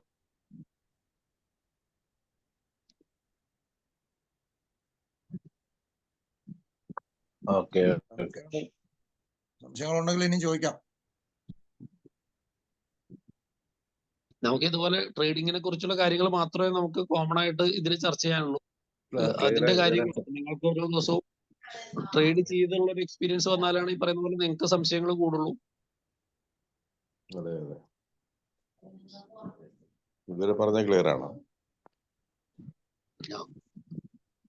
അപ്പൊ ഇത് പ്രാക്ടിക്കൽ ആക്കുക എന്നുള്ളത് മാത്രമേ ഉള്ളൂ, വേറെ കാര്യങ്ങളൊന്നും ഇല്ല. നമ്മൾ കൂടുതൽ വാങ്ങിക്കുക, കൂടുതൽ ട്രേഡ് ചെയ്യുക, പ്രോഫിറ്റ് ഉണ്ടാക്കാൻ പറ്റിയ സമയങ്ങളാണ് ഇപ്പൊ. അതിന്റെ എല്ലാ സമയങ്ങളിലും കണ്ട ഓരോ മണിക്കൂറുകളിലും മാർക്കറ്റ് കയറുകയും ഇറങ്ങുകയും ഒക്കെ ചെയ്യുന്നുണ്ട്. ഫണ്ടില്ലാത്ത കുഴപ്പമുള്ളൂ. ഫണ്ട് നമ്മള് ഇതിലേക്ക് ഇങ്ങനെ ഇൻവെസ്റ്റ് ചെയ്തോണ്ടിരിക്കണമെന്നില്ല സാറേ. നമ്മള് സാധനം മേടിക്കുക, വിൽക്കുക, ഇത് അപ്പോഴാണ് നമുക്ക് പ്രോഫിറ്റ് വരുള്ളൂ. നമ്മള് പല പ്രാവശ്യം ഒരു ദിവസം 10 പ്രാവശ്യം $1 പ്രോഫിറ്റ് വിറ്റാൽ നമുക്ക് $10 ആയില്ലേ പ്രോഫിറ്റ്. നമ്മള് അതല്ലാതെ നമുക്ക് എല്ലാം കൂടെ ഒരുമിച്ച് നമുക്ക് ഒരു $50 ഒരുമിച്ച് പ്രോഫിറ്റ് ആവട്ടെ എന്ന് വിചാരിച്ചിട്ടുണ്ടെങ്കിൽ സ്വാഭാവികമായിട്ടും മാർക്കറ്റ് താഴത്തേക്ക് പോയി കഴിഞ്ഞാൽ നമ്മൾ പിന്നെ നോക്കിയിരിക്കലേ ചെയ്യാൻ പറ്റുള്ളൂ. കിട്ടുന്ന പ്രോഫിറ്റ് ഇങ്ങനെ കിട്ടിക്കഴിഞ്ഞാൽ അതിനെ INR ആക്കാൻ എന്താ ചെയ്യാ? നേരെ നമുക്ക് നമ്മുടെ P2P സെല്ല് കൊടുക്കാം. അതെങ്ങനെ മനസ്സിലായത്? നമ്മള് നേരത്തെ കഴിഞ്ഞ ദിവസങ്ങളിലൊക്കെ നമ്മൾ ആഡ് ഫണ്ട് കണ്ടില്ലായിരുന്നു. അതുപോലെ തന്നെ നമുക്ക് എന്ത് ചെയ്യാം, അത് വിൽക്കാനുള്ള സംവിധാനം അതുപോലെ തന്നെയുണ്ട്. നമുക്ക് P2P ട്രേഡിങ് വന്നിട്ടുണ്ടെങ്കിൽ നമുക്ക് സെൽ ഓപ്ഷൻ ഇത് ബൈയും സെല്ലും ആണ്. നമുക്ക് എന്ത് ചെയ്യാം, സെല്ല് കൊടുക്കാം. നമുക്ക് ഏത് പ്രൈസിന് വേണമെങ്കിലും നമുക്ക് സെറ്റ് ചെയ്യാം. അത് പെട്ടെന്ന് വിറ്റ് പോകുമോ? പിന്നെ ഇഷ്ടംപോലെ ആൾക്കാർ വാങ്ങിക്കാനുണ്ട്. നമുക്ക് ഇപ്പൊ മാർക്കറ്റിൽ ഇപ്പൊ ഒരു അത്യാവശ്യം നമുക്ക് പെട്ടെന്ന് വിൽക്കേണ്ട ഒരു കാര്യമാണെങ്കിൽ നമ്മളിപ്പോ ഏറ്റവും മുകളിൽ ഈ ബൈയും സെല്ലും കിടക്കുന്നതിന്റെ കുറച്ചും കൂടെ മുകളിൽ നമുക്ക് INR ആയിട്ടാണ് കൺവേർട്ട് ചെയ്യേണ്ടതെങ്കിൽ ആ മുകളിൽ എക്സ്പ്രസ് എന്ന് പറഞ്ഞൊരു ഓപ്ഷൻ കണ്ടു. മുകളിൽ P2P എക്സ്പ്രസ് INR എന്ന് പറഞ്ഞൊരു 3 ഓപ്ഷൻ കണ്ടു. അതിൽ എക്സ്പ്രസിൽ ക്ലിക്ക് ചെയ്തിട്ടുണ്ടെങ്കിൽ നമുക്ക് വിൽക്കാനുള്ളത് എത്ര USDT ആണ് വിൽക്കാനുള്ളത് വെച്ചിട്ടുണ്ടെങ്കിൽ അത് എത്ര INR അല്ലെങ്കിൽ ഒന്നില്ലെങ്കിൽ എത്ര USDT ആണ് വിൽക്കാനുള്ളത്. ഇപ്പൊ നമുക്കൊരു ഒരു USDT മുതൽ മുകളിലേക്ക് എത്ര വേണമെങ്കിലും വിൽക്കാം. നമ്മൾ ഒരു 10 USDT നമ്മുടെ അടുത്ത് ഉണ്ടാവണമെന്ന് മാത്രമേ ഉള്ളൂ. 10 USDT വിൽക്കാനുണ്ടെങ്കിൽ നമുക്ക് ഇപ്പൊ തന്നെ 912 രൂപ, അതായത് 91.20 പൈസ വെച്ച് നമുക്ക് സെല്ലാണ്.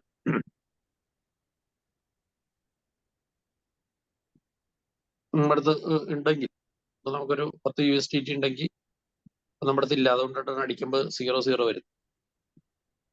സെല് ചെയ്യാനായിട്ട് USDT ഉണ്ടെങ്കിൽ നമ്മൾ സെൽ ഓർഡർ കൊടുത്തിട്ടുണ്ടെങ്കിൽ അപ്പൊ തന്നെ നമ്മുടെ ഡീറ്റെയിൽസ് ചോദിക്കും. നമ്മൾ നേരത്തെ പറഞ്ഞ പോലെ ബയേഴ്സ് ലൈവായിട്ട് നിൽക്കണ്ടാവും USDT മേടിക്കാനായിട്ട്.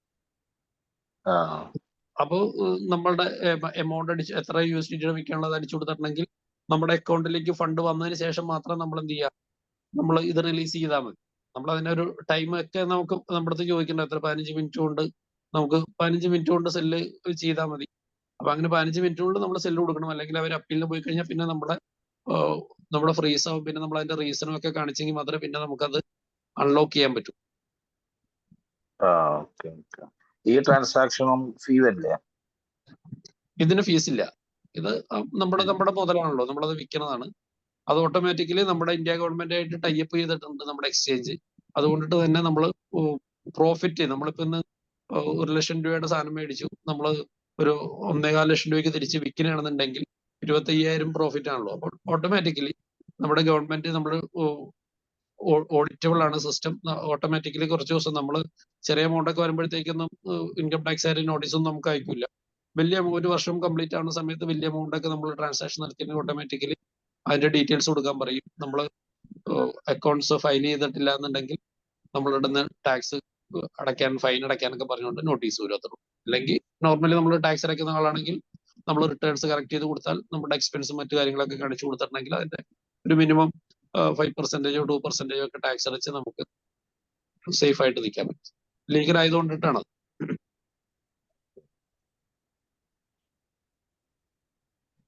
ക്ലിയർ ആയോ?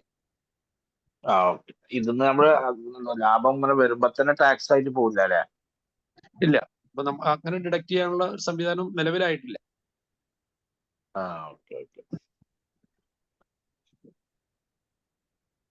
നമ്മൾ കണക്ക് കൊടുത്തെങ്കിൽ മാത്രം നമ്മളത് ഡിഡക്ട് ചെയ്യുള്ളൂ ഇപ്പോഴത്തെ അവസ്ഥയിൽ. ഗ്രാജുവലി ഇതിൽ നിന്ന് തന്നെ സിസ്റ്റത്തിൽ നിന്ന് തന്നെ ഡിഡക്ട് ആവുന്ന ഒരു സാഹചര്യം വരും. അത് മനസ്സിലായല്ലോ എങ്ങനെ സെല് ചെയ്യണം എന്നുള്ളത്?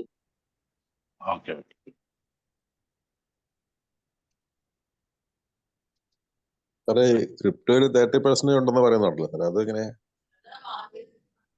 ടാക്സ് പേർ ആണെങ്കിൽ ഇതിന് മാത്രമായിട്ട് 30 പിടിക്കുവോ? നോർമലി നമുക്ക് ഇപ്പോഴത്തെ സാഹചര്യത്തിൽ നമ്മുടെ എക്സ്ചേഞ്ചിൽ നിന്ന് അങ്ങനെ ഇല്ല. നമ്മൾ ടാക്സ് അടയ്ക്കുന്നത് മാത്രമേ ഉള്ളൂ. നമ്മുടെ പ്രോഫിറ്റ് ടാക്സ് എപ്പോഴും നമുക്കറിയാലോ, പ്രോഫിറ്റ് ടാക്സ് 30% നമ്മൾ കൊടുക്കണം. ക്യാപിറ്റൽ ഗെയിനിന്റെ ടാക്സ് നമ്മൾ കൊടുക്കാതിരിക്കാൻ നമുക്ക് പറ്റില്ല. അത് അതിന് നമ്മൾ കൺവേർട്ട് ചെയ്താലേ ഇന്ത്യൻ റുപ്പീസ് ആക്കിയാൽ അത് അവര് പ്രോഫിറ്റ് ആയിട്ട് എടുക്കാൻ പറ്റില്ലല്ലോ അല്ലേ? അല്ല, ഇപ്പോഴത്തെ സാഹചര്യത്തിൽ നമ്മൾ P2P ചെയ്യുന്നതുകൊണ്ട് അങ്ങനത്തെ ഒരു കണ്ടീഷൻ ഇല്ലാന്ന്. പക്ഷെ ഇത് എമൗണ്ട് കൂടുതൽ വന്നു കഴിഞ്ഞാൽ ഓട്ടോമാറ്റിക്കലി ഈ നമ്മുടെ ഗവൺമെന്റ് ഇത് അറിയുന്നുണ്ടാവും, നമ്മുടെ ടാക്സേഷൻ ഡിപ്പാർട്ട്മെന്റ് ഇത് അറിയുന്നുണ്ട് എന്തായാലും. അതിന് നമ്മൾ ടൈപ്പ് ചെയ്തിരിക്കുന്ന ഇവരുടെ ഈ കമ്പനീസ് ഇത്രയും ഡാറ്റാസ് ഇവർക്ക് ഇപ്പൊ ട്രാൻസ്ഫർ ചെയ്ത് കൊടുക്കും. എല്ലാ എക്സ്ചേഞ്ചിലും ബിറ്റ്ഗെറ്റ് ആണെങ്കിലും ബിനാൻസ് ആണെങ്കിലും എല്ലാവരും ഡാറ്റാസ് കൊടുക്കണം എന്നുള്ള കണ്ടീഷനിലാണ് നേരത്തെ. അതുകൊണ്ടിട്ടാണ് അത് കൊടുക്കൂല എന്ന് പറഞ്ഞിരുന്നു ഓരോ എക്സ്ചേഞ്ചുകാരും. പുറത്തുള്ള എക്സ്ചേഞ്ചുകാർ ഇന്ത്യ ഗവൺമെന്റിനെ കൊടുക്കൂല എന്ന് പറഞ്ഞ കാരണം ഇന്ത്യ ഗവൺമെന്റ് ബാൻ ചെയ്തിരുന്നു കുറച്ചു കാലം. അത് ഓപ്പൺ ആക്കിയത് കണ്ടീഷൻ വെച്ചുകൊണ്ടിട്ട് തന്നെയാണ്. നമ്മുടെ പേപ്പറുകൾ, എക്സ്ചേഞ്ചുകൾ പേപ്പറുകളെല്ലാം കൊടുത്തോളാം എന്നുള്ളൊരു കണ്ടീഷൻ വെച്ചുകൊണ്ടിട്ടാണ് ഇപ്പൊ കൊടുത്തിരിക്കുന്നത്. അതുകൊണ്ടാണ് നമുക്ക് ഇതൊക്കെ ഇവിടെ ചെയ്യാൻ പറ്റുന്നത്.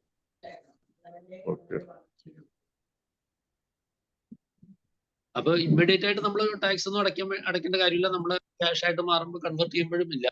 പക്ഷെ നമ്മൾ ടാക്സ് അടയ്ക്കാനായിട്ട് നമ്മൾ ലയബിൾ ആണ്. നമ്മുടെ പ്രോഫിറ്റിനെ നമ്മൾ അത് ക്യാപിറ്റൽ ഗെയിൻ ചെയ്തേ പറ്റൂ. അതിൽ നമ്മൾ എക്സ്പെൻസും മറ്റു കാര്യങ്ങളും നമ്മുടെ മറ്റു കാര്യങ്ങളൊക്കെ കാണിച്ച് കൃത്യമായിട്ട് ചാർട്ടേഡ് അക്കൗണ്ടന്റോ അല്ലെങ്കിൽ ഒരു ഓഡിറ്ററോ അത് അവരെ ഏൽപ്പിച്ചിട്ടുണ്ടെങ്കിൽ നമുക്ക് ഇത്ര പ്രോഫിറ്റിന്റെ വഴി കിട്ടിയതാണെന്ന് പറഞ്ഞാൽ അവരതിനെ കൃത്യമായിട്ട് കണക്ക് കാണിച്ചോളൂ. അതിലൊന്നും നമുക്ക് കുഴപ്പമില്ല. അപ്പൊ അതിന്റെ ടാക്സ് 5% കൊടുത്താൽ മതി. അങ്ങനെ കറക്റ്റ് ആയിട്ട് കണക്കുകൾ കാണിക്കുന്ന ഒരാൾ.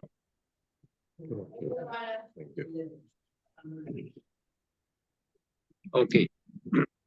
അപ്പൊ ഇതാണ് ഇതുമായിട്ട് ബന്ധപ്പെട്ടിട്ടുള്ള മിനിമം കാര്യങ്ങൾ എന്ന് പറയുന്നത്. ഇന്നത്തെ ദിവസം നമുക്ക് എല്ലാ ദിവസവും ഇതുപോലെ തന്നെ ഈ ട്രേഡിങ്ങിനെ കുറിച്ചുള്ള കാര്യങ്ങളാണ് നമുക്ക് ചർച്ച ചെയ്യാനുള്ളൂ. ഇനിയിപ്പോ അത് നമ്മൾ ബേസിക് ആയിട്ടുള്ള കാര്യങ്ങളൊക്കെ നിങ്ങൾ പഠിച്ചുകൊണ്ടിട്ട് ഇത് എങ്ങനെ ട്രേഡ് ചെയ്യാം, നിങ്ങൾ ചെയ്യുക, എങ്ങനെ ബൈ ചെയ്യണം, എങ്ങനെ സെല് ചെയ്യണം എന്നതിനെ കുറിച്ചുള്ള കാര്യങ്ങളാണ് നമുക്ക് ഇതിൽ കൂടുതൽ പറയാൻ പറ്റുള്ളൂ.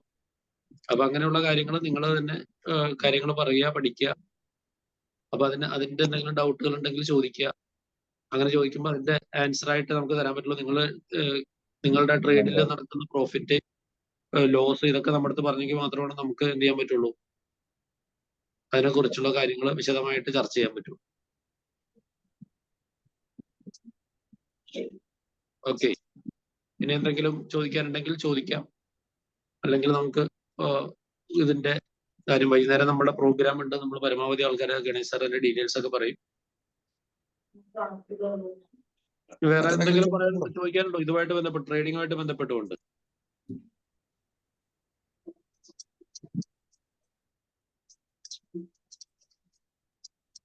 കൂടുതലായിട്ട് ഉണ്ടെങ്കിൽ ചോദിക്കാം, അല്ലെങ്കിൽ നമുക്ക് കൺക്ലൂഡ് ചെയ്യാം. നാളെ രാവിലെ വരുന്ന സമയത്ത്. ഹലോ, ചോദിച്ചോളൂ. നമ്മള് ബൈ ഓർഡറും സെൽ ഓർഡറും ഇടുമ്പോഴേ അത് ബൈ ഓർഡറും സെൽ ഓർഡറും ഇട്ട് വെക്കുമല്ലോ. അതെ. അത് ചില സമയത്ത് നമ്മൾ എഡിറ്റിങ്ങോ അല്ലെങ്കിൽ ക്യാൻസലേഷനോ ചെയ്യുമല്ലോ. അതിന് ട്രാൻസാക്ഷൻ ഫീ വരുമോ? ഇല്ല, അതിനില്ല. ക്യാൻസൽ ചെയ്യണതിനൊന്നും ഇല്ല. നമ്മൾ സെല്ല് ചെയ്യോ ബൈ ചെയ്യോ ചെയ്യുമ്പോൾ മാത്രമേ, ആക്ച്വൽ ആക്ഷൻ നടക്കുമ്പോൾ മാത്രമേ നമുക്ക് ഇത് ട്രേഡിംഗ് ഫീ വരുള്ളൂ. Okay okay okay. അപ്പൊ നമുക്ക് നാളെ വരുമ്പോ നമ്മൾ മേടിച്ചു വെക്കേണ്ട കോയിൻസിന്റെ പേര് പറഞ്ഞു സാർ. നമ്മുടെ ഈ ബിസ്ക്കറ്റിന്റെ കോയിൻസിന്റെ പേരെന്താ? എന്തോ നമ്മള് ഇതിൽ മേടിച്ചു വെക്കേണ്ട ഒരു കോയിന്റെ പേര് പറഞ്ഞില്ലേ, ഈ ബിസ്ക്കറ്റിന്റെ കോയിൻ? BGB. ഓക്കെ ശരി. അല്ലാതെ മേടിച്ചു വെക്കണം നിർബന്ധമൊന്നുമില്ല കേട്ടോ. നമുക്ക് ഇത്തിരി ഫ്യൂൽ ഫീ ഇത്തിരി, നമ്മൾ വലിയ ട്രേഡ് ഒക്കെ നടക്കണമെങ്കിൽ മാത്രം മതി അത്. മറ്റത് വളരെ മൈന്യൂട്ടായിട്ടല്ലേ നമ്മുടെ ഇത് പോകുന്നുള്ളൂ. വെറുതെ $50 ബൈ ചെയ്തിട്ട് നമ്മള് അതിന് വേണ്ടിട്ട് ഒരു $10 BGB മേടിച്ചു വെക്കേണ്ട കാര്യമില്ല.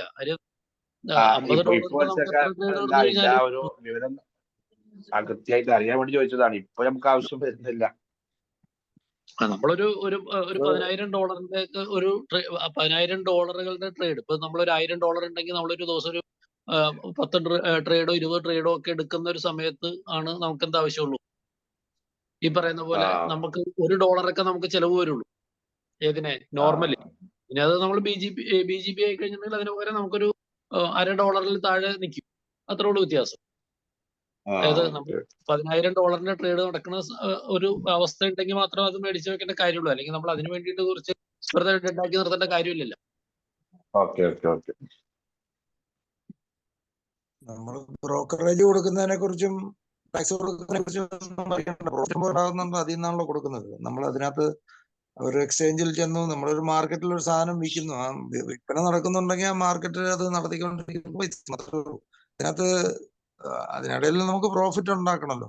നമ്മൾ ടാക്സ് അടയ്ക്കുന്നതും പ്രോഫിറ്റ് ഉണ്ടാക്കിയതിന് ശേഷമാണല്ലോ. അതിനെക്കുറിച്ച് കൂടുതൽ ബോധർ ചെയ്യാതെ നമ്മൾ പ്രോഫിറ്റ് ഏൺ ചെയ്യുന്നതിനെ കുറിച്ച് കൂടുതൽ ബോധർ ചെയ്യുക. എല്ലാ ദിവസവും ഈ പറഞ്ഞ പോലെ പല പ്രാവശ്യം ട്രേഡ് ചെയ്ത് പ്രോഫിറ്റ് ഉണ്ടാക്കുന്നതിനെ കുറിച്ച് ഫോക്കസ് ചെയ്യുക. അതുപോലെ നാളെ വരുന്ന സമയത്ത് പരമാവധി ആൾക്കാർക്ക് സ്റ്റോറി പറയാനുണ്ടായി കൊണ്ടുവരിക. പരമാവധി നമ്മൾ ചെറുതായിട്ടെങ്കിലും $10 ചെയ്തു നോക്കുക. ചെയ്ത് നോക്കിയാൽ നമ്മള് വെള്ളത്തിലിറങ്ങിയാലേ പഠിക്കാൻ പറ്റുള്ളൂ എന്ന് പറയുന്ന പോലെ ചെറുതായിട്ട് എന്തെങ്കിലും ഉള്ളത് ചെയ്തു തുടങ്ങാൻ സംശയങ്ങൾ, അന്നുള്ള സംശയങ്ങൾ കുറച്ചുകൂടെ കൂടുതൽ ഡൗട്ടുകൾ ചോദിക്കാൻ പറ്റും, ഇൻവോൾവ്മെന്റ് വന്നു കഴിയും. ഇന്ന് വൈകുന്നേരത്തെ മീറ്റിംഗ് ബിസിനസ് പ്രസന്റേഷൻ ആണ്. അത് മുരളി മോഹൻ സാറാണ് എടുക്കുന്നത്. അത് ഇൻവെസ്റ്ററാണ്. വലിയ അദ്ദേഹത്തിന് സെഷൻ അറ്റൻഡ് ചെയ്തിട്ടുള്ള ആൾക്കാരുണ്ടാവാം, ഇല്ലാത്ത ആൾക്കാർക്ക് വേണ്ടിയാണ് പറയുന്നത്. അദ്ദേഹം വലിയ എമൗണ്ട് ഇൻവെസ്റ്റ് ചെയ്യുന്ന ആളാണ് ക്രിപ്റ്റോയുടെ. അപ്പൊ അദ്ദേഹം ആണ് ഇത് നമുക്ക് ഇതിനെക്കുറിച്ച് ബിസിനസിനെ കുറിച്ച് ഏറ്റവും ആധികാരികമായിട്ട് പറഞ്ഞു തരാൻ അറിയാവുന്ന ആളാണ് ഇന്നത്തെ പ്രസന്റ് എടുക്കുന്നത്. അത് മാക്സിമം നിങ്ങളുടെ പ്രോസ്പെക്ട് ബിസിനസ് ടീം എക്സ്പാൻഡ് ചെയ്യാനായിട്ട് മാക്സിമം പ്രോസ്പെക്റ്റിനെ അതിനകത്ത് എത്തിക്കാൻ ശ്രമിക്കുക. ഇത് വൈകുന്നേരത്തെ സെഷനാണ്. Business networking നടന്നുകൊണ്ടേയിരിക്കണം. അതിന് സബ്സ്റ്റിറ്റ്യൂട്ട് അല്ല ഒരിക്കലും ഇത് ട്രേഡ് ചെയ്തുകൊണ്ടേ ഇരിക്കാൻ. നമ്മൾ ഇൻഡിവിജ്വൽ ആയിട്ട് ചെയ്യുക, പഠിക്കുക. ഞാൻ എപ്പോഴും പറയാറുണ്ട്, 50% ഇതിന് ഇമ്പോർട്ടൻസ് കൊടുക്കുക, 50% അതിന് ഇമ്പോർട്ടൻസ് കൊടുത്ത് ബാലൻസ് ചെയ്ത് കൊണ്ടാണ് ശ്രമിക്കുക. ഓക്കെ. അപ്പം ഇന്നത്തെ ക്ലാസ്സിന് നമുക്ക് ഇന്ദിരാകുമാർ സാറിന് താങ്ക് യു പറഞ്ഞ് നിർത്താം. നിങ്ങൾ കാരണം പുതിയ എന്തെല്ലാം കാര്യങ്ങൾ പഠിക്കുന്നുണ്ട്. ഇത് നമ്മൾ അത് അദ്ദേഹത്തിൻ്റെയൊക്കെ വർഷങ്ങളുടെ എക്സ്പീരിയൻസ് കൊണ്ട് തരുന്നതാണ്. തീർച്ചയായിട്ടും അതിന് നമ്മൾ താങ്ക്ഫുൾ ആയിരിക്കണം. എല്ലാവരും താങ്ക് യു പറഞ്ഞ് നമുക്ക് ഇന്നത്തെ സെഷൻ അവസാനിപ്പിക്കാം. വൈകുന്നേരം കൂടുതൽ ആൾക്കാരായിട്ട് വൈകുന്നേരത്തെ മീറ്റിംഗ് കാണാം. താങ്ക് യു പറഞ്ഞ് അവസാനിപ്പിക്കാം. Okay sir, thank you. എന്തായാലും ഇൻട്രോവേർ സാറിന്റെ സെഷൻ വളരെ നന്നാവുന്നുണ്ട്. കാരണം എന്താണെന്ന് വെച്ച് കഴിഞ്ഞാൽ ആളുകൾക്ക് സംശയം ചോദിക്കാനായിട്ടുള്ള ആളുകളുടെ എണ്ണം കൂടി വരുന്നത് അത് നല്ലൊരു ലക്ഷണമാണ്. എന്തായാലും അദ്ദേഹത്തിന് താങ്ക്സ് പറഞ്ഞുകൊണ്ട് നിർത്തുന്നു. Okay, thank you. ബാക്കിയുള്ളവർക്കും പറയാം. എത്ര വർഷത്തെ എക്സ്പീരിയൻസ് ആണ് അദ്ദേഹം നമുക്ക് തരുന്നത്. മറ്റേ നമ്മൾ ഒരു ക്ലാസ്സിൽ പോയി എത്ര മാസം പഠിച്ചാലും ഇത്രയും കാര്യങ്ങൾ സിമ്പിൾ ആയിട്ട് നമുക്ക് കിട്ടണമെന്നില്ല. ഓക്കെ,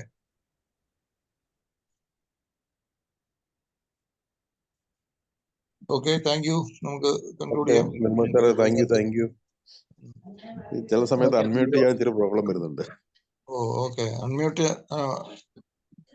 ചെയ്യാൻ ബുദ്ധിമുട്ട്. സാറേ, ഈ വരുന്ന ആൾക്കാരൊക്കെ എല്ലാവരും അവരവരുടെ പേരൊന്ന് കറക്റ്റ് ആക്കി വെക്കണമെന്ന് പറയാം. സിസ്റ്റത്തിൽ ഒന്ന് റീനെയിം ചെയ്താലും മതി, അല്ലെങ്കിൽ നമ്മള് സൂമിൽ തന്നെ രജിസ്റ്റർ ചെയ്യുമ്പോൾ പേര് കറക്റ്റ് ആയിട്ട് കൊടുത്താൽ ഇതിൽ പല ആൾക്കാരും ആരാ നമുക്ക് അറിയാൻ പറ്റണം. ചില ആൾക്കാരുടെ നമ്പർ, ചില ആൾക്കാരുടെ ശരിയാണ്, ചില ആൾക്കാരുടെ മാത്രമേ പേരുള്ളൂ. ബാക്കി നാളെ തൊട്ട് ഇന്നിപ്പോ കറക്റ്റ് ചെയ്യേണ്ട കാര്യമില്ല. നാളെ തൊട്ട് അല്ലെങ്കിൽ നമ്മുടെ പ്രോഗ്രാം വൈകുന്നേരത്തെ പ്രോഗ്രാം തൊട്ട് നമ്മൾ ചെയ്യുമ്പോൾ അവരവരുടെ ഐഡന്റിറ്റി ഒന്ന് വെളിപ്പെടുത്തി പോകുന്നത് നല്ലതായിരിക്കും. തീർച്ചയായിട്ടും. അപ്പൊ നാളെ മുതൽ നമ്മൾ വരുന്ന, പ്രത്യേകിച്ച് രാവിലത്തെ സെഷനകത്ത് നമ്മൾ വരുന്നെല്ലാം രാവിലത്തെ സെഷന് നമ്മൾ അസോസിയേറ്റ് ചെയ്തവരാണല്ലോ, വേണ്ടി മാത്രമുള്ളതാണല്ലോ. അപ്പൊ നമ്മൾ ആരാണെന്ന് ഐഡന്റിറ്റി വെളിപ്പെടുത്തി നമ്മൾ അറ്റൻഡ് ചെയ്യുന്ന ഒരാളാണ് നമ്മൾ അറിഞ്ഞിരിക്കണമല്ലോ. വണ്ടി പോവെന്നാ. ഓക്കെ, അപ്പൊ thank you very much. Okay, നമുക്ക് വൈൻഡപ്പ് ചെയ്യാം. വൈൻഡപ്പ് ചെയ്യാം.